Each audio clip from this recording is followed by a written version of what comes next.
ናታን ይሄኔት ምን ሆነብኝ ነው? ማን ነው መጽሐፍ የሚቀደደው? ማን ይመስላል? መጽሐፍት ሙያ ተብሎ ይቀደዳል? መጽሐፍት እኮ ህይወት ናቸው። ለኔ ደግሞ ምን ማለት እንደሆነ ታውቃላችሁ አይደል? የማያውቅ ሰው መጣ። ማን ነው መጽሐፍ የሚቀደደው? አዲሷ ልጅ ዳጣ ነው ምናምን የምትባለች። ለምን? ምን ስትል ቀደደችው? ይህን ሳምንት ጠይቃት ይሻል። ለምን እንደቀደደችው አላውቅም።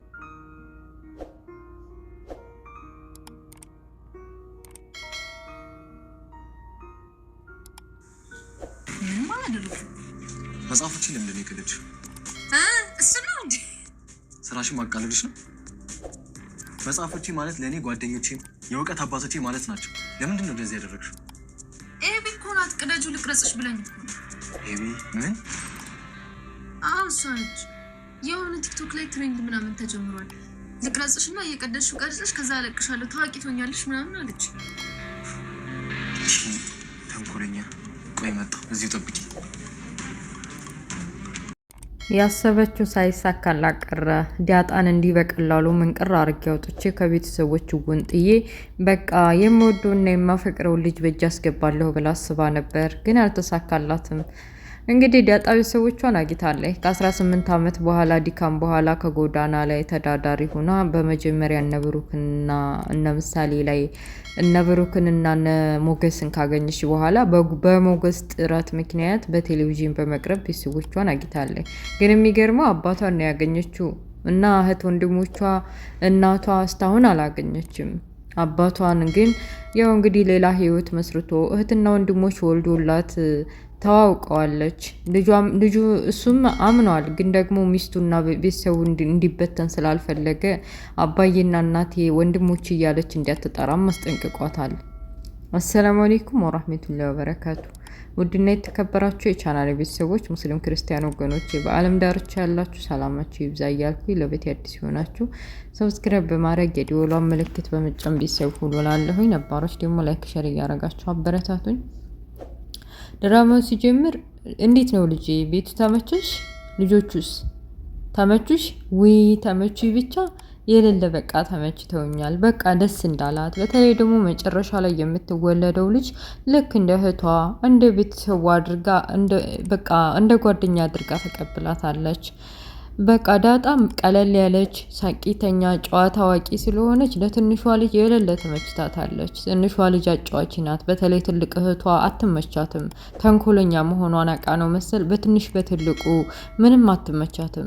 እንደውም እኮ ፊቷን ልትታጠብ ስትል ሳሙና እንትን ብላ አይንሽን ግለጭ ብላት ነበር። እንደ ትልቅነቷ አይንሽ እንዳይገባ ሳሙና ቶሎ ብለሽ ታጠቢው ከማለቷ በፊት አይንሽን ግለጭ ብላ ሳሙናውን አስገብታባት አቃጥላል። ለእናቷ እንደውም እያቀረበችን ነበር።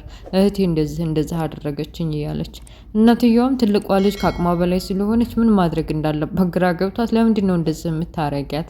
ትንሽሽ ልጅ እህትሽ አይደለች እንዴ? ምን ሆነሽ ነው እንደዚህ እንደ ትልቅ ሆን እንጂ እያለች እየመከረቻት ነበር። ካልሆነ ግን በዙ ባሪሽ እና ጸባይሽ የምትቀጥይ ከሆነ ለአባትሽ ተናግሬ አባትሽ የሚያረጋችሁን ያረጋችኋል ስትላት እንደገና ታርቃለች። እና በዙ አጋጣሚ ያው እንግዲህ ቤት ውስጥ አባዬ እናቴ ብለሽ እንዳትጣሪ ብሎ ስላስጠነቀቃት ዳጣን በቃ ያቺ ሾካካ የሆነች ሚስቱ ተብዬው ድንግጥ ብላ በቃ ጆሮ ጥላ እያዳመጠችው ስለነበር ምንድነው ስትል የሰማሁት አባዬ እናቴ ምናምን ብለሽ አትጣሪ ስትል ነው የሰማሁት አለች። አይ እንደሱ ማለት አይደለም። ያው ታውቂ የለ ብዙ ቤት በአንድ ቤት እስካኖርን ድረስ እናቴ አባዬ ብላ ብትጠራም እንደ እናትና እንደ አባቷ ቆጥራን ነው። ያው ታውቂያለሽ። አዎ እውነቱን ነው አለች ቀልጠፍ ብላ። ዳጣም ላለመስነቃት አራዳ አይደለች ደግሞ አባቷን ማስጠቆር ስላልፈለገች እና ገብቷታል። እናቷም እንዳልሆነ ጠንቅቃ አውቃለች። እና ትክክለኛ እናቷ በእርግጠኝነት ያው እንግዲህ ውስጧም ራሷ ነግሯታል። ቶሎ ብላ እኮ ኪችን ሄዳ በቃ ደስ በሚል መልኩ አውርተው ተጫውተዋል። እናትየዋም ግር ብሏታል። የሆነ የሌለ ደስ የሚል ነገር አላት፣ ወደ እሷ የሚስብ ነገር አላት። ግን ደግሞ ልጇ ለመሆን በህመም ይሁን በሆነ ችግር ምክንያት ግር እንዳላት ታስታውቃለች። ለብዙ ዘመናትና ዓመታት እነሱ ቤት ሰራተኛ ሆና እንዳገለገለችም ያስታውቃል። በመጨረሻ ያ መጽሐፍ አንባቢው ልጅ ወጣቱ ልጅ እሱ ጋር እርግጠኛ ነኝ እነሱ ዘመድ ልጅ ምናምን አይደለም። አዎ ቤተሰብ ተጠግቶ ወይም ደግሞ ለትምህርት መጥቶ ይመስላል። ግን ምን ዋጋ አለው? ያቺ ድንቢጥ የሆነችው ልጅ ሳታፈቅረው አቀርም። ፍቅሯን ደግሞ የምትገልጽለት በመከራ በስቃይና በጅላጅል አይነት አስተሳሰብ ስላ ያለው እንትን አለ አይደል? ይሆናል። ለምሳሌ ዲያጣን መጽሐፍ ቅደጂ እሱ እንዲቆጣት ማለት ነው፣ እሱ እንዲርቃት። ምን አይነት አስተሳሰብ ነው እስኪ አሁን ይሄ? እና ለማንኛውም በቲክቶክ ቪዲዮ ስሪ ማነው ቲክቶክ አለ፣ ትልቅ ቲክቶክ አለኝ እና በዛ ቪዲዮሽን ሸር አረግልሻለሁ። ስለዚህ ታዋቂ ትሆኛለሽ ስትባል እንግዲህ ዲያጣ ስለ መጽሐፍ እንደምታውቁት የምታውቀው ነገር የላትም። ያን ያክልም ትምህርት ስላልተማረች ጉዳቱንና ጥቅሙን ለይታ አላወቀችም እና የሰጠቻትን መጽሐፍ ቡጭቅጭቅ አደረገች እና እዛ ማስቀመጫው ድርድር አረገች። ይቺ ደግሞ ጅላንፎ ያምነኛል ብላ ማለት ነው ቪዲዮ ቅርጽ አድርጋ ይሄው አያደል መጽሐፉን እኮ የቀደደችው እኛ ቤት። እኛ እኮ ጠንቅቀን እናውቃለን እንደማትፈልግ እንደማትወድ፣ መጽሐፎች ምን ያክል እንደምትወድ እናውቃለን። ግን ደግሞ እኛ አይደለንም። ያቺ ዲያጣ ተብዬዋ ናታ ብላ ቪዲዮ አሳየችው። እሱም አለማገናዘቡ ቢያንስ እንኳ ቪዲዮ ስትቀርጫት ይሄን መጽሐፍ መቅደድ የለብሽም ብለሽ መከልከል የለብሽም ብሎ አይጠይቃትም እንዴ? ይሄ አምሳ ዲንፈፍ እና ያንን ስታሳየው ደብሮታል። ቶሎ ብሎ ወደ ኪችን ሂዱ። እንዴት ናቱ የሚያያት በሰላሳዎቹ የምትገኝ ተለቅ ያለች ሰራተኛ ሴት ያለውና አማከራት። ሴትዮዋም በጭራሽ ዲያጣ የምትሆን አይመስለኝም። እንዴት ነው አንዲት ሰው መጽሐፍ ንጹህ መጽሐፍ በቃ ሰው የሚጠቀምበት መጽሐፍ የሚቀደው እንደ እብድ ብላ መረጋጋት እንዳለበት ነግረዋለች። እሱም እውነትሽን እኮ ነው፣ ግን ደግሞ እውነት እሷ ቀዳው ከሆነ አለቃትም እያለ ከኪችን ወጥቷል። አባባ ልጃቸውን በማግኘታቸው ደስ ብሏቸዋል። ግን ደግሞ ያው እንደነገርኳቸው ቤተሰቦቻቸውን በተለይ ደግሞ ሚስትየዋ ካወቀች ከባድ ጸብ ስለሚፈጠር በውስጥ ለውስጥ ውጭ ላይ ስትሆን አባዬ በይ ብለዋታል። እና በዛ ሱቅ ይዘዋት ሄደው ይቺ ቀናተኛ ምስጥ የሆነች ትልቂቱ ልጅ ደግሞ ከእናቷ ጋር ነገር መምዘዝ ጀምራለች። እናትየዋ ያላሰበችውን እንዲታስብ እያረገቻት ነው። እናቴ ምን ሆነሽ ነው ይቺ ልጅ እዚህኛ ቤት ዘው ብላ አባዬ ስቦ ሲያመጣት ዝም የምትዩ? ቆይ አንቺ መጠርጠር የለብሽም እንዴ? ከሌላ ሰው ወልዶ አምጥቷትስ ቢሆን ምን ታውቂያለሽ? ብላ እናትየዋ ሌላ ነገር እንዲታስብ አርጋታለች። እናትየዋም የልጇን ወሬ ሰምታ አንቺ እውነትሽን እኮ ነው፣ እውነት ሊሆን ይችላል እንዴ? በጭራሽማ አያረገውም። እንደዛማ ከሆነ ተዛለቅናታ ብላ ባሏ እስከሚመጣ ድረስ እየጠበቀች ነበረ። ፏ ብትና አድርጋ ሰራተኛቸው ቡና ፍልታለች፣ አጫጭሰዋለች ምናምን። ሱቅ ዲያጣና አባቷ ሄደው ቆንጆ ልብስ ገዝቶላታል። በቃ ለመጀመሪያ ነው ቀሚስ የለበሰችው ምናምን። አስባችሁታል? ለብዙ ዘመናትና ዓመታት ሱሪ ያገኘችውን እንትን ቲሸርት ምናምን ስትለብስ አሁን ድንገት ምናምን በቃ ቀሚስ ስትለብስ አስባችሁታል? የሆነ ጫማ ሲኒከር ምናምን ስትለብሱ ኖራችሁ 18 ዓመት ሙሉ ከዛ ደግሞ በቃ ታኮ ያለው ጫማ ልበሱ ብትባሉ እንዴት ነው የምትሄዱት? እና ቀሚስን ስትለብስ ዞረባት። በቃ መሄድ አልቻለችም። በቃ ቀስ እያለሽ ሂጂ እንዳያዙርሽ እያለ አባቷ እንደማን መኪና አስገብቶ ይዟት መጥቷል። ቀሪ ልብሷን ከመኪና አውርዳ በኪሷ ጠቅልል አድርጋ ወደ ቤት ሲገቡ ቤቱ ጭስ ብሏል። ማለቴ ደስ የሚል የቡና አጫጫስ አይነት እና ሁሉም እንትን ቆሎ እየበሉ ያለ ድንገት አባባና ዲያጣ ወደ ቤት ሲገቡ አይናቸው ፈጠጠ። አይናቸውን ዲያጣ ላይ አድርገው ሁላቸውን ፈጠጡ። ያቺ የምትጠላት ሴትዮ እንኳን በቃ ብላ ቀረች። ልጁ ወጣቱማ ታወት እንዴት ነው ያማረባት። ለነገሩ በሱ አይፈረድም። በዛ በቲብቲቦ ሱሪ ነው ያያት መጀመሪያ። አሁን እንዲሽርን ክትብላ ቀሚስ ለብሳ ሲያያት፣ ግን ቀሚስ ለሴት ልጅ ጉድ ነው፣ ደባቂ ነው፣ በቃ ውበት ነው። እና ቀሚስ ለብሳ ሲያየት በቃ ምንድነው የሌለ በቃ ያልጠበቅኩት ነገር አምሮባታል እኮ ብሎ አስተያየት ሲሰጥ አፉ ላይ ቆሙ። ሴትዮዋና ልጅቱ የምታፈቅረው ልጅ አፉ ላይ ቆሙ። በቃ እንዴት እንደዚህ ትላለህ?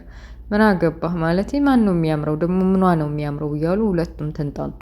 በጣም ነው የምታምረው እያለች ውሃ የምትባለው ቆንጅዬ ትንሽዬዋ የቤቱ መጨረሻ ላይ በጣም ተወዳታለች። ቀሚስ መልበሷን ስታይና ስታምር በቃ እንዴት ነው ያመረብሽ፣ በጣም አምሮብሻል ብላ ሄዳ አቅፍ አረገቻት። የቤት ሰራተኛቸውም ዲያጣን እንደዛ ቀሚስ ለብሳ ስታያት ሆዶ በቃ ልቧ የነገራት አለ መሰለኝ ፈገግ እያለች ትኩር ብላ አየቻት። የት ነው ማቃት ልትል መስሎኝ እኔ ደግሞ እንደዛ ስታያት በቃ የሆነማ ነገር አለ እናትየዋ ላይ ማለት የሆነ የመርሳት ችግር አጋጥሟት ይሁን አደጋ ደርሶባት ይሁን የሆነ ህመም ምናምን ኑሮባት ነው እንጂ ያለ ምክንያት መቼም እንደዚህ እናት ወልዲያ ምንም ጎዳና ላይ ብትጥላትም እኔም እኮ ልጅ ቢኖር ያቺ የጣልኳት ልጅ ብላ ታስብ ነበር። እና ትኩር ብላ እያየች አምሮብሻል፣ ቆንጅዬ ነው እያለች አስተያየት መስጠት ጀመረች። እሷም በመጨረሻ ይቺ እብድ የሆነችው ቃናተኛዋ እንዴ እሱን ቀሚስ እንዳውም አውልቂኝ ልልበስ እያለች መዘላበድ ጀመረች። ቀሚስ እኮ ለብሳ አታውቅም ይቺ መሰክ ማለት ነው። አሁን ይችኛይቱ እንትን ለማለት ነው ለማስጠቆር ነው እንጂ አባቷ ጋር እና እንደዛ የተባባሉ በመጨረሻ መጽሐፍ መቀደዱን ትዝ አለው መሰለኝ የቤት ወጣት ልጅ በቃ ነይ እስቲ ላሳይሽ፣ ቅድም እኮ ዲያጣናው መጽሐፉን የቀደደችው ብላ ቪዲዮ አሳይታኛለች፣ ነይ ክላስ ይፈልግሻለሁ ብሎ እጇን እየጎተተ ወስዷታል። ከወሰዳትም በኋላ እንዴት ብታስቢ ነው መጽሐፎች ለኔ እኮ ህይወቶች ናቸው፣ መጽሐፎች ከሌሉ እኔ መኖር አልችልም፣ ለምንድን ነው እንደዛ ያደረግሽው? መጽሐፉ ምን በድሎሽ ነው የቀደርሽብኝ ብሎ ጠየቃት። በቃ ዲያጣም በግልጽ በቃ አንዲም ነገር ሳታስቀር ሳትደብቅ ያቺ ሶኬት የሆነችው ልጅ እንደሆነች ቀደጂ ያለቻት። እንደገና ስትቀድ ቪዲዮ ስትቀርጸት ደግሞ የመጽሐፍ መቅደድ ቻሌንጅ በቲክቶክ ስላለ እኔ ቲክቶከር ስለሆንኩኝ በዛው ለቀለው በዛው ታዋቂ ትሆናለች ብላ ስላለችው ነው የቀደርኩት እንጂ እኔን ለብቻ ያልቀደርኩም ብላ ግልጽ አርጋ ነገራችሁ። ልጁም ነቄ ነው የእሷን መጥፎነትና በቃ አውሬነት ጠንቅቆ ስለሚያውቅ ለካ እሷ እንደዛ ብላሽ ነው እኔን እንደዚህ እስበሳችን እንድንጣላ ያደረገችን ብሎ ሂዶ ጎትቶ ሊያመጣት ሄዷል። ካመጣትም በኋላ ሁለቱ ተፋጠጡ። ዲያጣ ለካ ልጁ ጋር እንዲጣላ ነው እንደዚህ ያደረገች ብላ አስባለች። እና ትደቀድቃታለች ብዬ አስባለሁኝ። እና ወደ ቤተሰቦችዬ የዲያጣ ድራማ ደስ የሚል ነው። ሄዳችሁት ለኔን ማበረታቱኝ ማለት ነው። ይሄን ይመስላል እንግዲህ ዲያጣ ድራማ ምሳሌ ተለቋል፣ ግን ብዙም እይታ ስለሌለው በቻናሌ አላመጣሁትም እና አበረታቱ። ላይክ ሼር ማድረጋችሁን ስለነበረ ቆይታ ከልብ አመሰግናለሁ። በሌላ ፓርት እስከምንገናኝ መልካም ሁሉ መኝላችኋለሁ። ባይ ባይ፣ ቻው።